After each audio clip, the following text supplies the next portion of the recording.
Welcome everyone to our Two Posh podcast, and I'm here with my co-host Marcella. Hello. We're still without Whitley, but we're here with Spider. Oh yeah. This episode today for me is I am so passionate about what we're about to talk about, and I want to be a huge part in helping with this issue. And I know we touched on this very, very little when it first happened, when Bode Miller and Morgan Miller's baby, 18-month-old baby girl drowned about 6 weeks ago. I was very, very affected by it because my son Gino almost drowned, and it was just a thing that just brought back all these memories. And yesterday they were on the Today Show, and Savannah Guthrie did an interview with them, and I encourage everyone to watch that interview. Yesterday was Morgan and Bode together speaking about the day, how it happened and everything. And today they had a second part of this because what many people may not know, on that very same day, a family in Florida lost their little boy to a drowning as well. And these two women have now, like, they call each other sisters, and they said they never want anyone else to have this experience.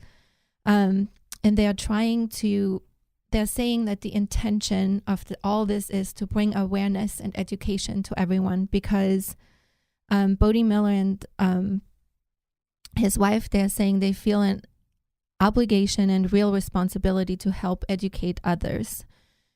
Because, me included, when we go to our pediatricians for the well checkups for our children, there's all these questions. Like, they ask you, as the children get older, they ask you, well, how many words do they say? And there's all these like benchmarks that they go by, and can they skip, and can they walk backwards and forwards, and there's everything.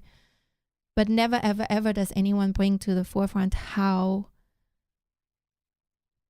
that it's the number one cause of death is drowning for the children ages 1 to 4, and the number 2 for ages 4 to 15. Oh my God, 15? Which is, the numbers are unbelievable. They're unreal. They're so, the statistics are so high for drowning. And we all know water is dangerous. We're all thinking about that. We know, okay, we have to be careful around pools, around lakes, and whatever. But what no one thinks about is, did you know that for a child 30 pounds and under, it takes 30 seconds for them to drown? 30 seconds. That is nothing. Fast.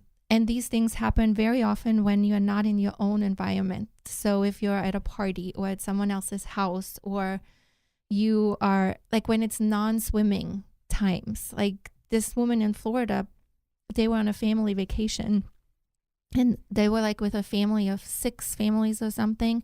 All men are physicians, and they always rent the same beach houses, and they're like next to each other, and they do the same thing all the time. And this mom has spoken out about it, and she is just so inspiring, because you kind of think, she has two older girls, and then this was her last baby, and she wanted a boy so bad, and so that's a little boy. And she said that all the last pictures she has of him, he has a life vest on, because they're very, very, very careful. And swimming was over, the day was done, they all went in the house, and they were all sitting on the couch, she said, watching TV, and they were going to go crab hunting, and she was just doing something in the kitchen, and he wanted a snack. And this is where it gets really crazy. She said she took a brownie, and she took a bite of brownie and gave it to him, and then she took a bite of brownie. And why this is so crazy is that she said something made her look, and she doesn't even know what, and she looked out the balcony, and she saw, because they were really bright yellow shirts, and she saw a bright yellow shirt at the bottom of the pool.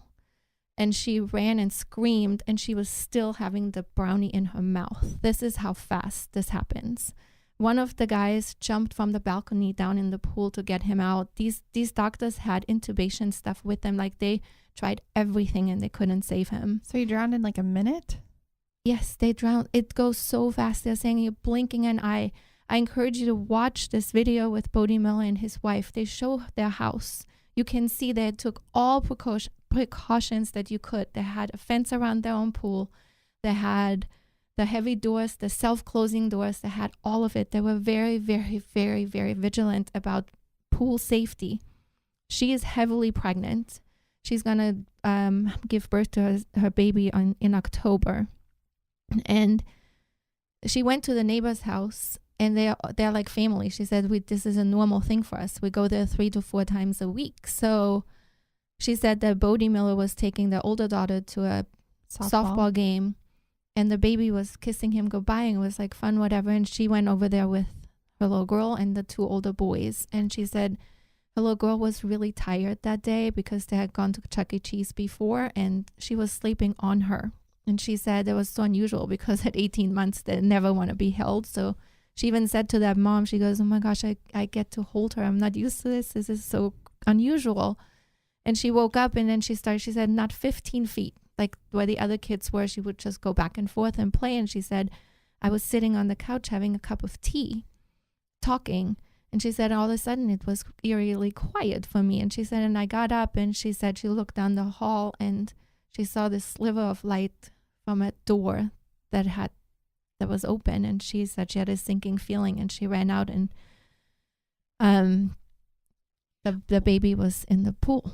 Well, I think it's good for people to hear it because there's so many. I think when we talked about it first, like the really gut-wrenchingly mean comments that people were saying. And even one of my best friends, and I don't know why we were talking about this, but she was like, basically like, oh my gosh, she's a neglectful mother. Like, how could you not know all this stuff? But I think when you hear it like that, it kind of puts it into perspective that these are not neglectful parents, that these are accidents. And I did not know that a baby can drown in 30 seconds. And why I wanted to do this podcast is I was really, really touched also by Savannah Guthrie, who did this interview with them, because I felt it's almost like when she spoke about it afterwards, I felt the exact same way. Every single word she said, I was like, my gosh, I feel the same.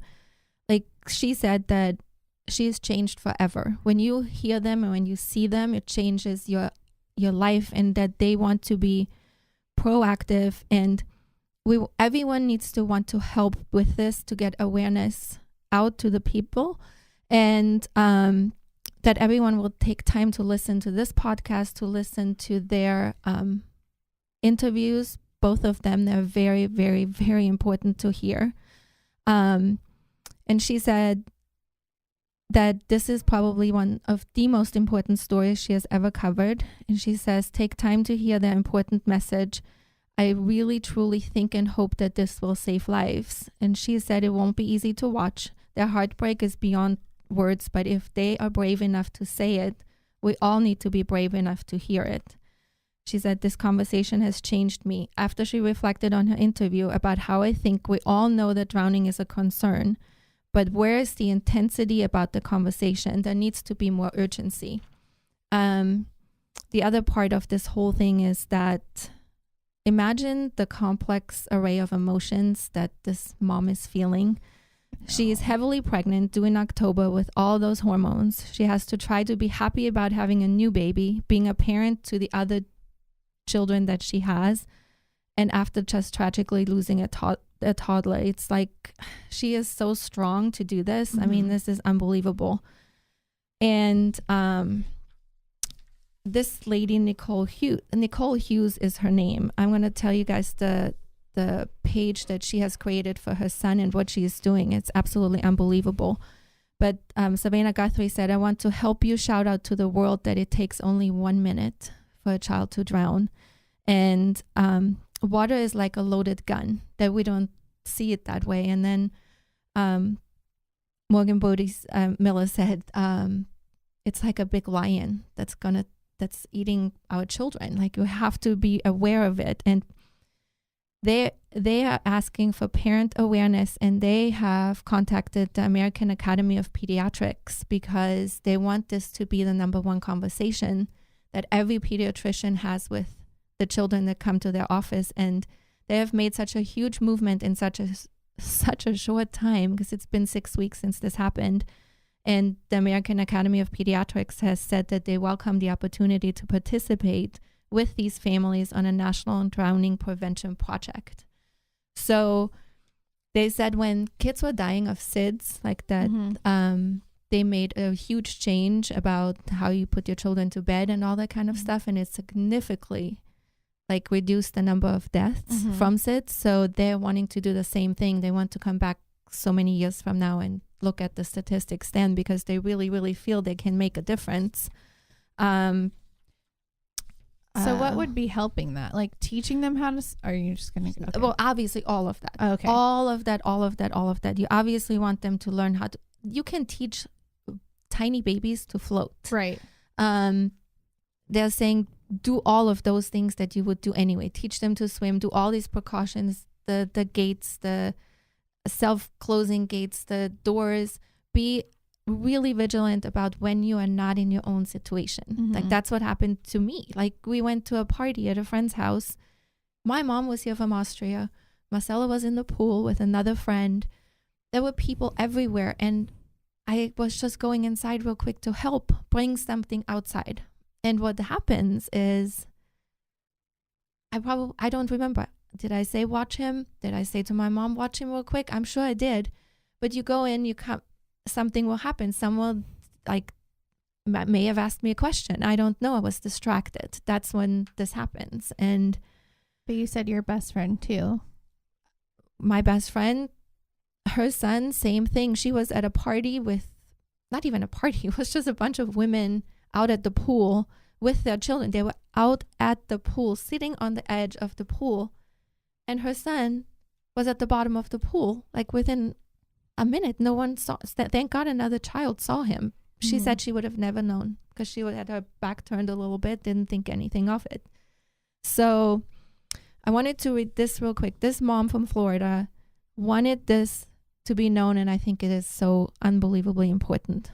My toddler drowned this summer, and here's what I want you to know. We were never supposed to leave our beach vacation early to plan a funeral for our 3-year-old son. And yet within the course of 1 week, we had driven to the beach, returned without him, and held his funeral. Do you know that drowning is the leading cause of death in children ages 1 to 4 and the second leading cause in ages 1 to 14? Do you know that 69% of children who drown are not expected to be swimming, yet they are found in water? Do you know that a child can drown in less than 1 minute? Unfortunately, I know these facts all too well. On June 10th, my 3-year-old son, Levi, drowned while on vacation in Fort Morgan, Alabama. There's a misconception that drowning only happens when you are swimming. But drowning also happens when you're 200 feet away from a pool, upstairs, eating Cheetos, wearing your neon yellow crab hunting shirt, when you leave your mom's side even though you're usually Velcroed to her. Drowning isn't splashing and yelling, it is silent, and it takes seconds. That's another thing. They keep bringing that up over and over and over. No one is yelling, no one's screaming, no one does anything. They just go silently down. Like a baby? You don't hear anything. Anyone really. I have a friend. Anyone really. We had to pull off the bottom of a river, and like we were all floating the river. Yeah. And there was 6 of us, I think. And he was just a little bit behind, and then we were like, where'd he go? And we ran back up, and he was on the bottom. But yeah, no one knew what was going on. Because he didn't make any kind of noise at all. Silent. Well, so that misconception is like every movie you see, everything, people are drowning, like I'm drowning. Yeah. Right? Or can yell or splash in the water or something. But yeah. Oh, wow. And there you go again. This is awareness. That's why they are speaking out. They're so passionate about it. And that's why I wanted to do this too, because I think the more people hear it, any one person can hear it. I hope that when you hear it and you don't listen or you don't watch, you tell it to someone else. Like hopefully that will make a change. I've always taken water safety seriously. In each of the pictures I have of my son's final day, he's wearing a life jacket. Flying a kite with his dad, life jacket. Eating M&Ms in a beach chair, life jacket. How could I have known that every parent's worst nightmare would be my reality? It happened so quickly. I don't know how Levi got away from us as we were cleaning up from dinner or what lured him to go outside alone. I was the one who found him face down in the deep end. Just moments before this horrific discovery, I split a brownie with him. I still had the other half of the brownie in my mouth when I jumped into the pool to grab my son. Mere moments, seconds. We had 6 physicians on our trip, including my own husband. If Levi could have been saved by desperation, skill, and love, he would still be here. Yet how did I not fully realize just how quickly a child can drown? They initiated CPR immediately, even intubated him before the ambulance arrived, but Levi could not be saved, even with this immediate response. In the days after we lost Levi, we were forced to stumble forward with our baby boy. I started researching. Was on my 3rd journey of parenting a child in the 1 to 4 age group. Why did I not know that drowning is the leading cause of death? Of course, I knew drowning was a potential danger. We utilized life jackets, swim lessons, supervision while swimming, but why did I not know about the dangers of drowning during non-swimming times? How did I not know it took less than a minute? Why is my mom brain filled with internal debates about screen time, organic fruit, and sunscreen, free of oxybenzones? I still cut my 9-year-old's grapes. I buy DHA milk. I worry that the hours of YouTube my kids watch will prevent them from being functioning adults one day. That are topics that are pushed in my direction, the worries that I've grasped onto as I navigate parenting. Well, the unfortunate irony here is that I had taken the iPhone away from my son not too long before he slipped away from us. I sure wish I had cared a little less about screen time that night. The more I researched, the angrier I became. Oh, and I had to search. Why are discussions about drowning almost an afterthought? Background noise? This is a leading cause of death, and it is 100% preventable. Yes, there are news stories, but we have become numb to those. Don't forget to watch your kids while swimming. Factual articles that are regurgitated each year, and the faded "no lifeguard on duty" signs stuck on a wall by a pool. The harsh reality is that Levi's death rests on me. These are the hardest words I will ever have to admit, but the truth is that I failed my son, failed to keep him safe. Yes, this accident happened in moments, but the fact that I have to live with this for the rest of my life is that losing Levi was preventable. I'm not trying to push blame off of my shoulders, but I sure wish I had known these statistics before June 10th. For the last month, I've fueled my grief and anger into action. Based on the research on drowning, I've created a nonprofit called Levi's Legacy. My mission is to eradicate drowning completely. You can read more about my mission and about designated supervision at levislegacy.com. So here I am, a grieving mother facing a future I would have never imagined. Lying in bed and sobbing will not bring him back. I don't want this role of water safety advocate. I want 30 seconds back on June 10th, but I'm determined to share these facts, so I desperately wish I had known. Levi's message has already spread, but now it's time to take the next step, and it's a big one. This is when they shared it with the Academy of Pediatrics, and then they have agreed to do all this. But she has designed a lanyard with a card, and she wants every beach house, everybody that has a pool, everyone to have these and really make it a responsibility. Like, instead of me saying, Marcella, can you watch Jolie? You actually have to wear. I'm giving you the lanyard. Now you cannot leave. You can't get distracted. If there's any reason that you have a phone call to take or whatever, you will take the lanyard and go, this is your responsibility. And it's a really cool thing, I find. I get that at the pool, but you mean like in the house? Anywhere where there is pool, water that children could go to, yes, you have to do that all the time. Mm-hmm. Like, for instance, if I am at my friend's house that has a pool, either I wear it, my husband wears it, you wear it. Mm-hmm. Someone has to watch the children every second. Mm-hmm. And I think that is, I mean, it's brilliant. Yeah. You cannot leave them out of your sight. Right. Around pool at all. So,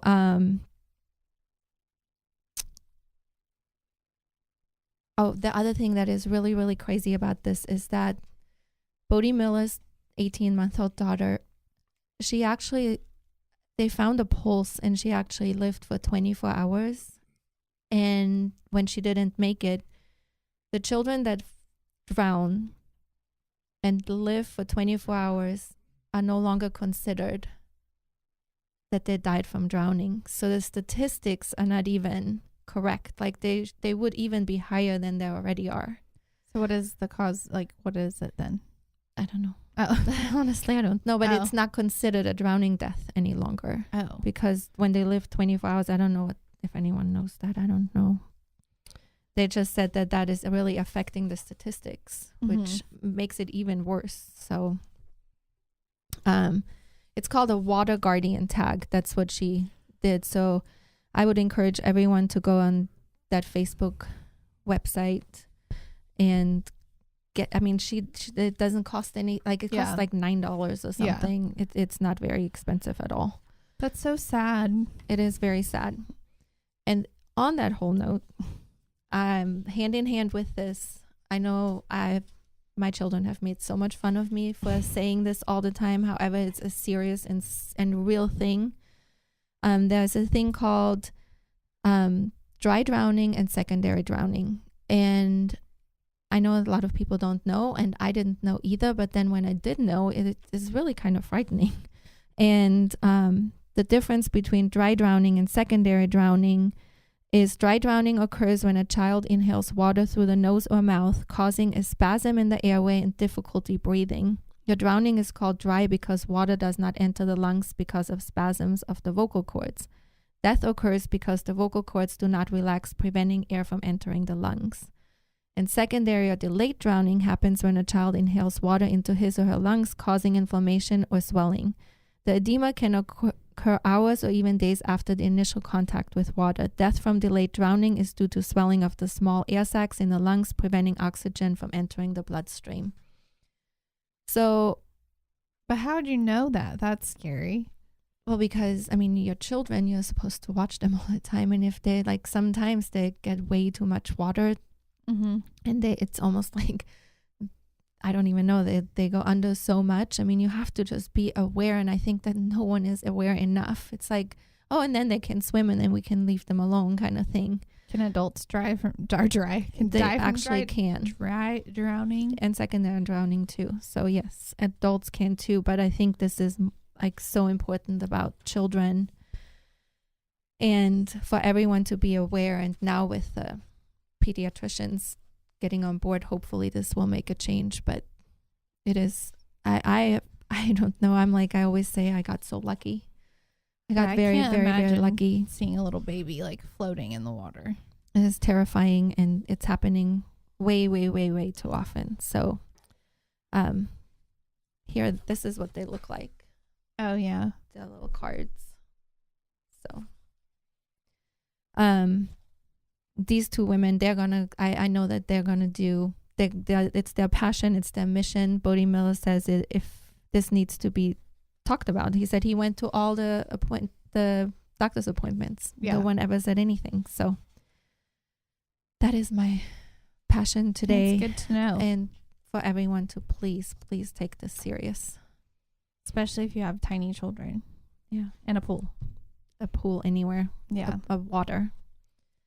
So everyone, thank you for listening, and please go watch these interviews. Yeah. Thank you. Thank you.